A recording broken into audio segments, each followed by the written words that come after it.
Hey, everybody, it's Hustlers Horizon Podcast, episode 21. 21, man. Hey, it's going by fast. We're having a blast. And today, this guest, I said we have special guests on here. We've had special guests. No, we have. But today is a very special guest. Yeah. Again, we appreciate the time that he took to be here on Hustlers Horizon Podcast. Guys, I'm very honored to have him here on the episode. It's Doppler Dave Oliver. How are you doing today, Doppler Dave? I'm just doing just great. Good to be here. Yeah. Thanks for having me in. Yeah, thank you for taking your time and replying to us and showing up. Sure. It means a lot because we know you stay busy. And yeah. So how you been? What have you been up to? We see a lot of traveling. Yeah. My wife and I, we've kind of tailored our schedules to where we're able to go do more things and travel a little more. So, I like to share all the adventures. Next one coming up is pretty quick. 3 weeks, we're going to Scotland. Scotland. Oh, yeah. Wow. So, getting excited about that. Yeah, so it is awesome to really follow you and see that you're just out there just living your life. Mm-hmm. And so, being in this industry, and how long have you been in this industry?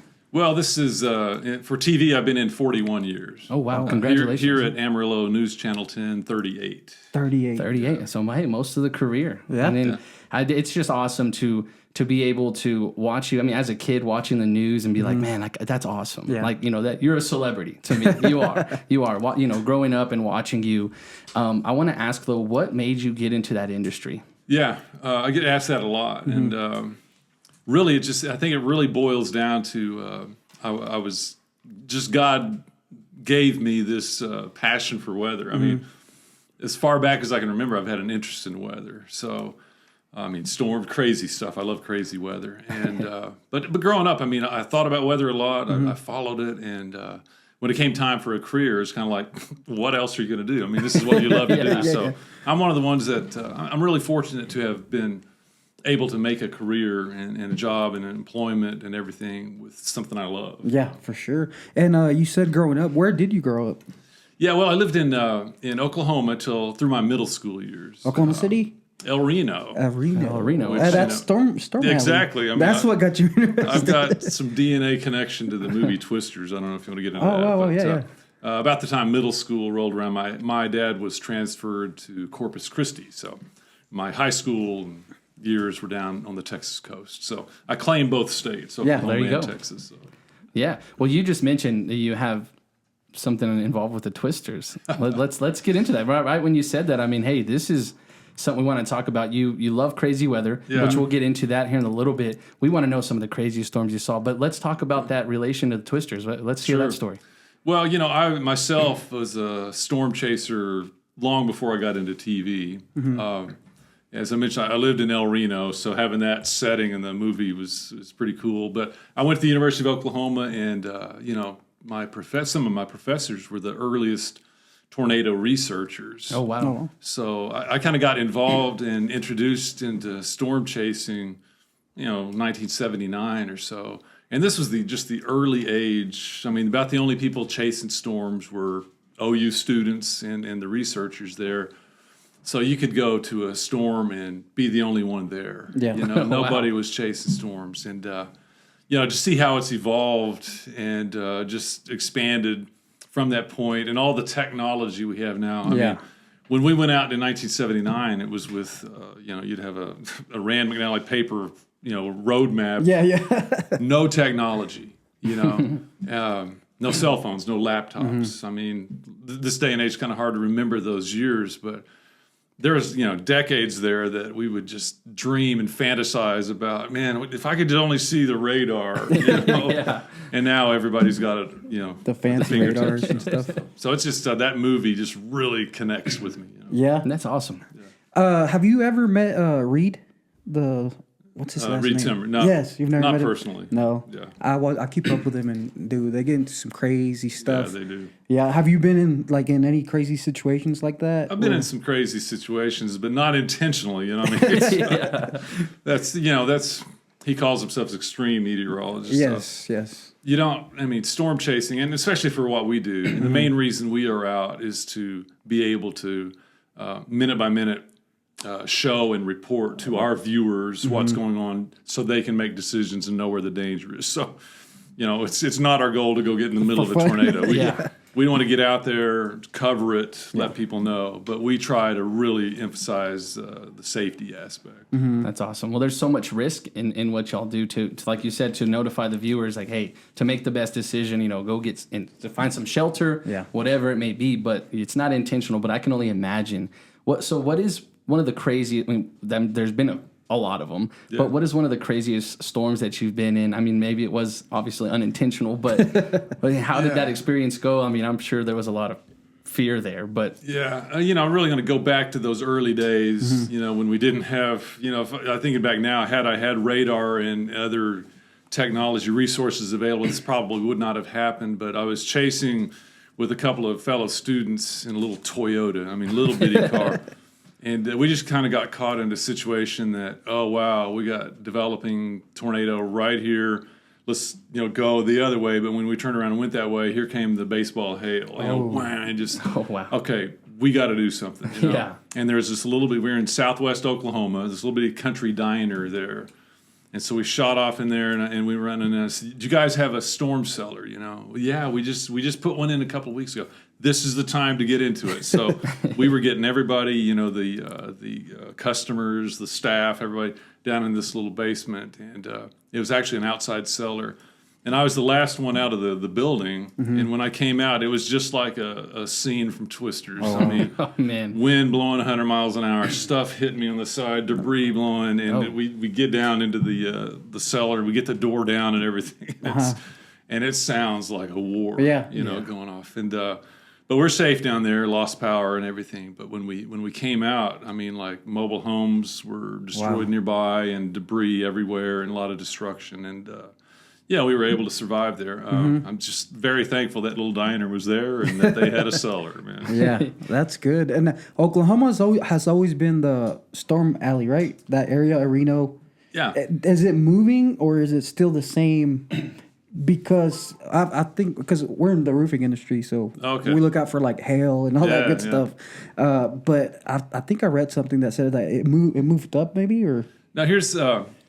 When we hit about 2010, 2011, remember the huge drought we went into and we couldn't get out of it? Yeah. Had a little pattern shift there, and that kind of shifted a lot of the action east. Okay.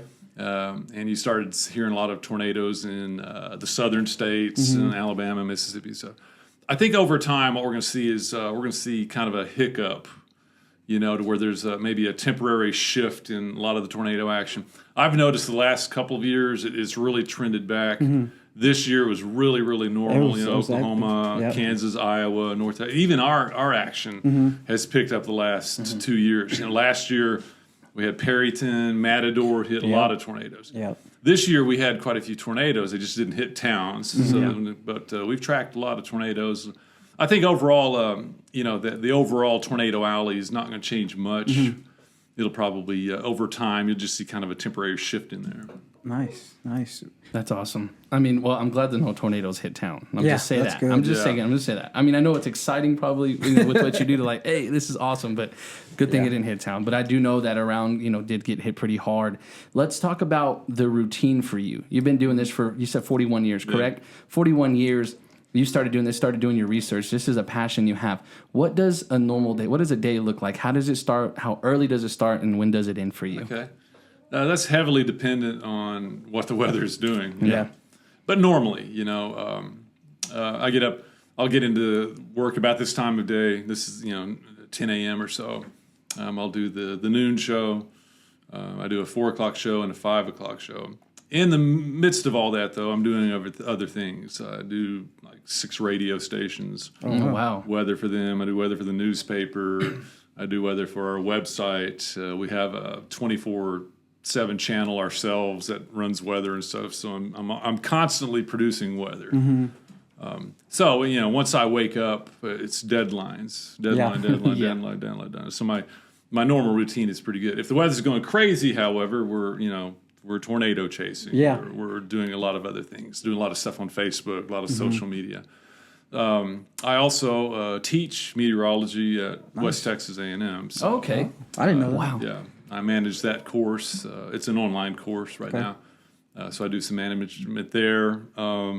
So that's it, and then I get home hopefully early evening, unless the storms are going, and then yeah, because if there is storms, y'all stay at the station, right? And yeah, storm chase till late. We have what we call first alert days. Yeah, first alert. Yeah, okay. We keep up with all that. Yeah, if it's first alert day, it's all hands on deck, and we cover start to finish. Yeah. For example, let's see, back on it was June 2nd.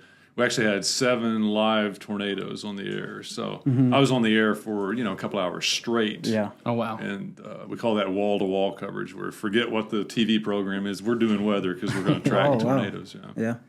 That's pretty interesting. That's so much that you do. And you do all of that and maybe I'll make it home early evening. That is a lot. That's a lot to do. Yeah, we pack it in. And, right now my on-air days are Tuesday, Wednesday, and Thursday. Okay. I'm kind of shifted to a little semi-retirement, if you will, and that gives us the long 4-day weekends for my wife and I to do our travel. That's awesome. Get your free time. Yeah, which I want to get into. You said retirement. Don't make me sad right now. Don't do that.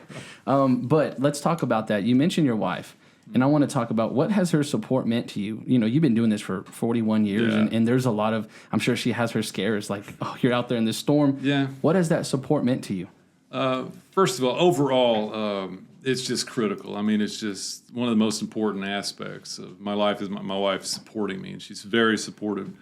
My career comes with some pros and cons, right? Yeah. I mean, we don't go unnoticed when we're out in public, So we don't go have a quiet dinner at a restaurant without somebody coming by. Hey, man, talking about getting autographs. Got to get a picture. That follows me everywhere we go. So she's had to absorb that too in her life, but she's very supportive of what I do. And as far as the danger aspect, she has complete trust and faith in what it is. She knows that I go about it very seriously, and that safety component. She chases with me. So, I think I've seen that. Yeah, that's awesome. With you. Yeah. So I mean, she knows kind of what it's like to be out there. She knows how I make decisions and things. Yeah.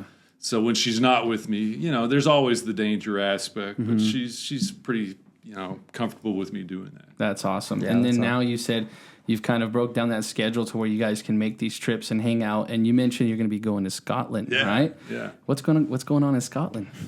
Well, we our News Channel 10 has partnered with a travel group called Colette. So once a year, we put together package deals for people to go and travel with me and my wife. We're kind of cool. ambassadors, Okay, awesome. So we get to go and do some of these international trips.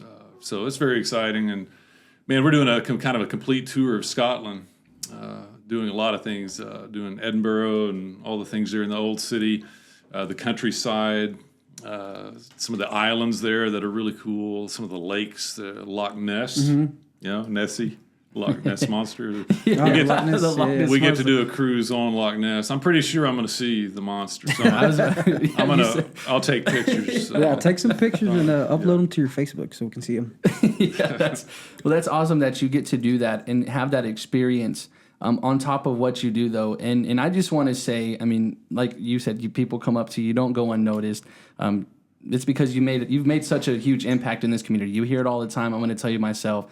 Growing up, watching what you do, just the TV industry, the broadcasting industry was something I always wanted to do. I mean, I know it's never too late. So it's just an honor to really have you here.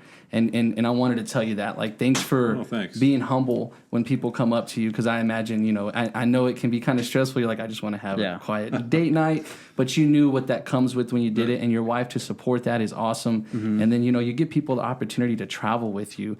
And then now you're teaching. You're teaching at WTs. Like that right there is, it's bigger than yourself. So thank you for doing that. And I want to talk, though, the community of Amarillo and just the Texas Panhandle, what that means to you, and seeing people, what I've been seeing now is like you kind of see a face come in and they'll go, better opportunities, wish them the best. What kept you here in the Texas Panhandle? Well, really, I think two things. Number one is the weather here is heaven for a meteorologist. It can be a pain to people. A lot of people don't like it, but I'll tell you what, we wrote the book on crazy weather. I mean, we are so notorious for our abrupt weather changes and our extremes and exciting weather. we get the whole spectrum. I mentioned I teach at WT, and I give them the speech right off the bat. I mean, everything that you learn or read in the text or I lecture on, we're going to watch it happen. You're going to see it. You get to, it's like a lab, So the crazy weather is one thing, but also, it was ended up being a good city and community to raise our family. Yeah. TV can get pretty crazy in some of the bigger markets where it's just really cities. Cutthroat and pressured. I've been able to kind of run my own show and do things the way I like to, and like I said, it's a good place for us to raise our kids and just live life. Yeah, Amarillo's like a big city, a big small city. So there's not that much crazy. Yeah, I definitely love it, and it's only growing, and there's so much opportunity, and it's just we always talk about it. It's a relationship city. I mean, it's built off of relationships. Everyone helps each other out. So I mean, just like you even said, you like hope I can help you guys out with this podcast. So that's where it's at. It's relationships. How can I help you? And so. Now, on top of that, though, you are traveling, which I would imagine is a favorite hobby of yours. Is there any other favorite hobbies of yours that you like to do on top of that crazy day of everything else you do? Oh, yeah. Well, I love to fish. Okay. My wife and I both love to get outdoors, And of course, we travel to do outdoor things, but even when we're not, we just love to be outside. And we love nature. We love wildlife. Where do you like to go fish at? Anywhere around here? Yeah, well, let's see. I've fished a lot down at Greenbelt. A little bit of Lake Meredith. There's and I have people with Three Falls Cove up by Lake Meredith. Yeah, one of my favorite spots. So yeah, just that's the difference between here and the Texas coast where I did my high school. I had water everywhere there. Yeah, and now it's kind of like they have to go an hour to find a lake. So it's difficult, but that's a good hobby though. Fishing's always fun. Yeah, and it relaxes you too. Most definitely. And with that though, it's important though. On top of everything you do, you stay really busy, and that's your passion. That's what you do for a living. But I want people to hear this: how busy you are and what you do and the role that you're in. How important is it for any business owner, somebody who's trying to start a business? How important is it to take that step back and still enjoy life, right? Enjoy time with your family. How important is that? Sure.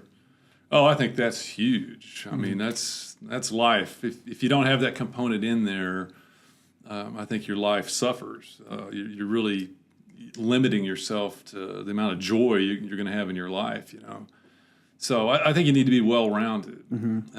And I also encourage my students to make sure you find something you're passionate about when you choose that career, because I really, I sympathize with people that get in a rut. They get stuck in a career or a job that might not be what they thought it was going to be, or just didn't turn out well for them. But they're kind of afraid to make change.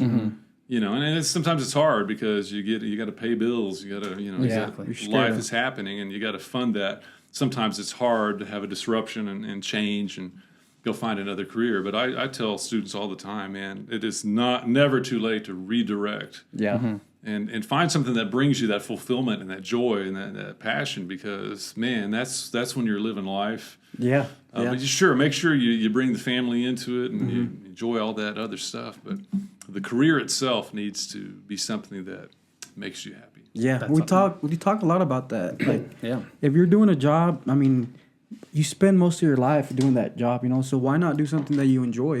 Why do something that you don't enjoy, you're not happy? Yeah. But sometimes you do get stuck, so people are scared to get out of that rut. Yeah, exactly. Go into something else. But I wanted to ask you a question. What is do you have any other family that's in this industry that you are in? No, they all got good jobs. They got real jobs. No, no, I'm the only one in broadcasting, meteorology. What do they think about that? They like it? Yeah, it's just not that big of a deal. It's just what I do, and they do what they do. What they do, yeah. So I think my mom gets a kick out of that. She does. She loves to follow some things I do and stuff, but.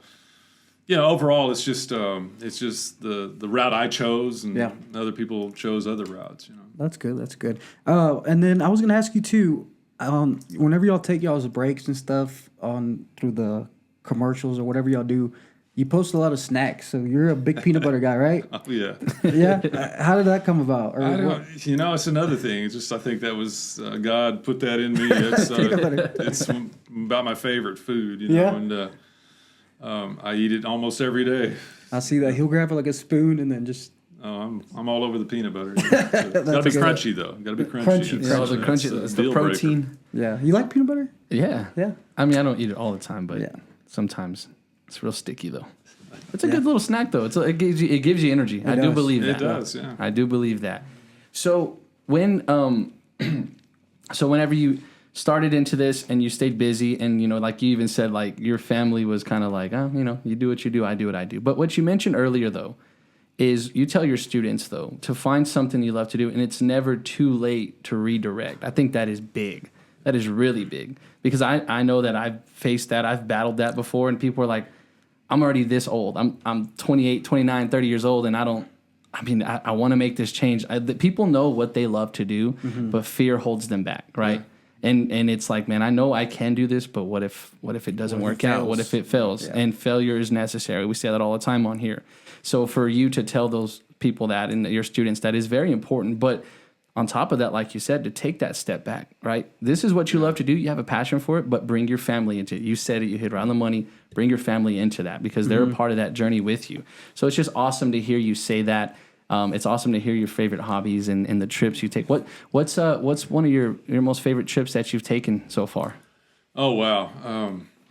We got to go to Iceland and see the Northern Lights. Oh, wow. I mean, that was a true bucket list thing there. Last summer, we did Switzerland and Austria. I mean, that was amazing also. We've been to Costa Rica and all the wildlife and stuff down there. Awesome.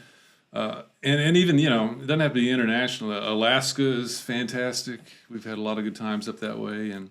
And sometimes even just picking a long weekend and getting off grid in a cabin in Colorado, man, and just, we love to do things awesome. like that. So it's really hard to pick my favorite. You've been all over the place. Like we were talking about it. Like you're living your life. We love to see it. And you mentioned semi-retirement early. It did make me a little sad. Okay, I'll be honest with you. But like once that time comes, that's going to be your thing to do is travel. Huh? Like, At that point, it's like, where do you go? I feel like you've been everywhere now. It's a big old world, man. There's a lot of places to go. Yeah, that's interesting.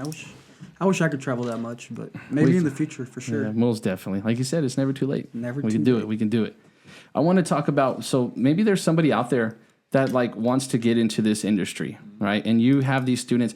How long does it take? I'm going to ask, like, how long does that process take if they want to get into meteorology? How long does that schooling look like, and what does that process look like? Sure. Kind of depends on what your destination is. I mean, if you want to get into broadcasting, you can do that in a few years. I have a 4-year degree. That's pretty common. Get that bachelor's in meteorology, and then you kind of got your credentials. But if you want to do more like research, or you really want to get into like some of that tornado research, you're probably going to need a master's or a PhD. So, so that just adds a few years to that. But, I would recommend anybody that wants to get into the field, first of all, start early. Start in high school when you can take your science and your higher math, courses. Get some broadcast training. Do things, drama, whatever you can. Try to do things in front of cameras and get some of those skills down. And it's kind of the combination. You're going to have your credentials on paper. You're going to have skills in the studio. So work both of those aspects. Yeah, I've always wondered. I do want to make a trip to the studio and just watch everything happen. Yeah. Because I've always been curious, like how that looked. You took a class, right? I went to school for it. I mean, I did. I mean, I went to AC. I didn't get to go to WT. I didn't continue that, but I went to AC for radio and TV broadcasting. So I got to be in the PBS studio and run the switchboards and get that in front of the camera experience and stuff. My route was wanting to go more broadcasting.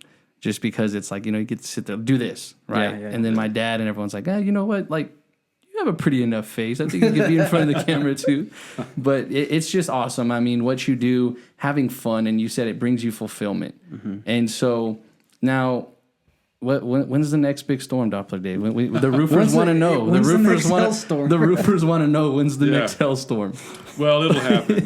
We don't wait that long. Right now, we're in kind of summer doldrums, and we wouldn't expect a lot of severe weather. But even now, I mean, on hot days, you get one storm pop up, it can put down those destructive straight winds, so you can get some roofing out of that, I'm sure. But, normally we start to shift back into active pattern around September. Yeah. There's a little window in there, September and October, that we can get some severe weather before we head into, winter time. Yeah. Does the canyon and the Paladuro Canyon, does that have to do with anything? Yeah, it can affect, local storms near that area. I don't think it helps really generate them or anything, but the wind flow in the canyons and stuff certainly plays a role in some circulations. Even those little land spout like tornadoes, I think the flow around those canyon rim definitely plays into that sometimes. Yeah. I think I read something like that. I saw y'all were in Perryton, last weekend? Yeah, last week. What was that? Y'all had a community? Every summer, we take our news on the road for a week, and we visit different towns, and we do our newscast there, and we have a big party and play games and have ice cream and stuff. It's the summer celebration, correct? Yeah, Ruben was telling us about it. That's what he was talking about, right? Yeah, because y'all went to Friona too, right? That's right. Okay, that was. So y'all just go somewhere different every day, just for a week? Yeah. Nice. It's pretty fun. How is that experience when you go to those little towns? Like how do the? Oh man, it's fun, and it breaks up the routine. It gets me out of the studio, and we get to mingle and visit, and meet with our viewers, and have fun with them. It's I really enjoy it. It's a lot of work, especially for our crew, because doing lives, from different towns, there's a lot of setup and there's a lot of work that goes with that. My part's pretty easy. I show up and talk. It's not too much to me, but it's a fun thing, and it just gives us a kind of a bond and a connection with some of our local towns. That's good. I mean, I would just imagine. I mean, being able to travel though, and then get to see y'all do the broadcast and do it that's cool. Yeah. I mean, and they interact with the kids and all that stuff. I saw this one kid had a picture of your face. Yeah. Did you see that on Facebook? And it looks so funny. If it was cut out perfectly to your face, it would have been hilarious. Milo, that's good that y'all do that for the community. What all do y'all do here in Amarillo for the community? Okay, well, I talk to a lot of schools, students. We do that. Of course, we do things like the food drive. So we're engaged in a lot of philanthropy and certainly social events. Civic groups, and I mean we guest speak a lot and make appearances and do all that. That's good. That has to mean, I remember being in school and y'all coming to talk to us. What does that mean, though? We talked about the viewers, right? And people coming up to you. I know, like we talked about, like you knew that's kind of what was going to come with it. How does that feel when someone comes up, maybe like a young kid or just anyone, and ask for a picture, ask for your autograph? What does that mean to you? Yeah. Well, normally it just means, hey, they're watching us, It's, you have the opportunity to either confirm what they think about you, that, hey, this is Doppler Dave, he's a pretty cool guy on TV, or you can shoot them down in an instant. I mean, you can crush people if you're not in a good mood and say, hey, you don't really have time for this, you can really hurt people's feelings. So, I learned really early on that you got to be on game. People, it's actually an act of respect, I think, when they come and ask for a picture or an autograph. Yeah. It's just a kind of a show of respect, and I think you gotta take it that way. And it's got to, like you said, just got to know that it's going to happen. I promise. About anywhere I go today, that'll happen. Yeah. So, that's and we're lucky to have you here. It's just part of it, and I'm on their TV every day. For goodness sake. So that's it. You're kind of a friend without knowing it. Yeah. So you mentioned like you're their friend without even really knowing it. You're on their TVs every morning, every day. And I want to ask though, even when you're driving, do you get people that kind of wave at you and stop you? Yeah, I was gonna ask. I had a carload of like teenagers yesterday. They see the News Channel 10 on the car, right? So it's like, hey, who might this be? So they're really peering in, and it's Doppler Dave, Some hands and hats and stuff coming out the window, waving and stuff. I mean, I love stuff like that. That's awesome. That's good. It's cool. And this community and just everywhere, I mean, whether they watch the weather or not, they know who Doppler Dave is. They can go from 4 years old to 80. They know who you are. Once again, I mean, when your face is on TV for 40 years, I mean, you're like, what do y'all expect? Yeah, if they didn't know who I was after 40 years, that would be a problem. That's true. That's true. So the name Doppler Dave, was that like a must? Like it had to be that, or did you just come up with it? How did that happen? It was just something that came up, and I get asked this a lot, but it would take you way back to the early days of News Channel 10 back in the late 80s. We had this little basketball team that we'd go out, to communities, kind of like that summer celebration. But we'd play a basketball game with like the mayor and the coaches and stuff. Cool, and the community would come out. And there was one day Walt Howard said, "You know what? When they introduce us, let's have a cool name." So everybody came up with one, and I came up with it's Doppler. Use Doppler Dave. That's got a pretty good ring to it. Yeah. And so we used that, and then our sports guy, his name was Kevin Long, he started using it during the broadcast, hey, coming up next, Doppler Dave is going to have your, and that stuck. It just stuck. Yeah. It turned out good. Yeah, that's awesome. Because whenever I typed on Facebook, I was like, Doppler Dave, and it pulled up some other guy from a news station. I was like, wait. There's only one Doppler Dave. There's only one Doppler Dave. It was from somewhere far, right? Yeah, it was a different. Yeah, but I was like, wait a minute. I should have franchised it. Yeah, you should have. Yeah. I was gonna message, but hey, this name is taken. Huh? Get a new name. That's awesome, though. Well, Doppler Dave, we have had a blast with you on here, and to really hear your story. And again, we've been saying it. We really mean it from the bottom of our heart. Thank you for everything you do for the community, for how humble you are. Those experiences of people waving at you, stopping you at a red light or wherever it may be, coming up for the autographs. Thank you for being humble. Thank you for being a good role model for anyone who wants to get into that industry. Well, I appreciate that. Thank you. It means a lot. Yeah, it's just been awesome. I mean, this episode is definitely it's going down the books. We did it. Sure. We did it. I mean, we did it. We said we got to go big or go home. He said, I'm going to message Doppler Dave. And I even said, I was like, dude, I don't think he's going to come on here. And then you responded, and we're like, hey, here we are now. Yeah. So it definitely means a lot to us. Yeah, man, just thank you is all I can say. Now, I like to. Oh, do you have something else? No, I was just going to ask him what the future looks like for you. Yeah, go ahead. What's your next? Good question. I know that some kind of transition is coming up, sometime soon. But right now, my wife and I both, what we do brings us a lot of happiness.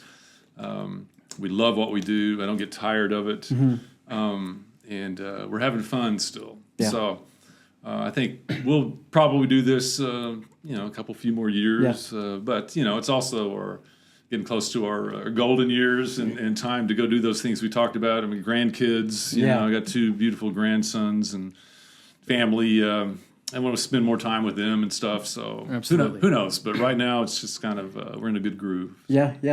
Well, keep it going, man. Y'all are killing it. Y'all have a great team over there at News Channel 10. Yeah, thank you. Yeah. We've met most of them. Yeah, most of them, they've all been awesome. I mean, y'all are building, not building, but y'all have always had something special over there. And the crew that y'all have, everyone's respectful. Yeah. Everyone and they have nothing bad to say about you. No. Everything is good. Oh, really? Yeah. Well, so be nice to them. I'm blessed, really, to be in the environment that I am. The weather team right now is just awesome. The news team is great. I've got great management support. That's awesome. I'm so blessed. Yeah. Well, we're glad. Yeah, it's awesome to hear. And so I love to ask this question, and we're going to end it with this, is there's somebody out there, and I'm going to ask for myself, right? Yeah. There's someone out there who's interested in the radio and TV broadcasting industry, right? And maybe the meteorology side of it. They come up to you, and I'm sure you've had this asked plenty of times. Hey, I want to get into this industry, or hey, I just want to start my own business. I found my passion. I know what I want to do. You know that there's trials and tribulations, a lot of ups and downs. There's going to be fear. Not every day is going to be perfect, but you learn, and you got to love what you do. They come up to you and they say, I want to get into this industry. I want to start a business. What's that advice you'd give to them? My first advice would be, hey, we need to pray about this. We need to get some direction. And first of all, see what you think the good Lord has for you here. Listen to that. Listen to the guidance, and then go for it. If you think that's where you're led, don't be afraid. Be ready for a long haul. like you said, there's going to be hiccups, ups and downs. Persevere, keep praying about it, keep working hard, and just let it develop. And take your class. That would be hell if you want to go into meteorology. You bet. I was trying to be kind of general, but yeah. No, that's great, man. Thank you for that advice. It's some great advice. Yeah, that was great advice, and this was just a great episode. A lot of great insights, and just exciting to hear the trips you're taking, all the fun stuff you're doing, all the great things. I know that there's plenty of big things in store for our community and what you do. And again, congratulations on a great career. Don't end it just yet, though. Don't end it just yet. I'm here for a while. Yeah. There we go. I love to hear that. Yeah. Yes, okay. Sir. Well, hey everybody, it's Hustlers Horizon Podcast, episode 21. We've had fun. It's been an honor having the one and only Doppler Dave Oliver in the studio with us today. Yes, hey, make sure to track the weather. He's going to tell you when to go hide. He's going to tell you when it's nice outside. Please don't go chase storms if that's not your profession. Anyways, Hustlers Horizon Podcast, the podcast where we hustle up, level up, we shift the mindset to build a better us, build a better business. Again, it's Hustlers Horizon Podcast. Hey, go check us out on Spotify and Apple Podcasts, and we will see you next episode. Yes, sir.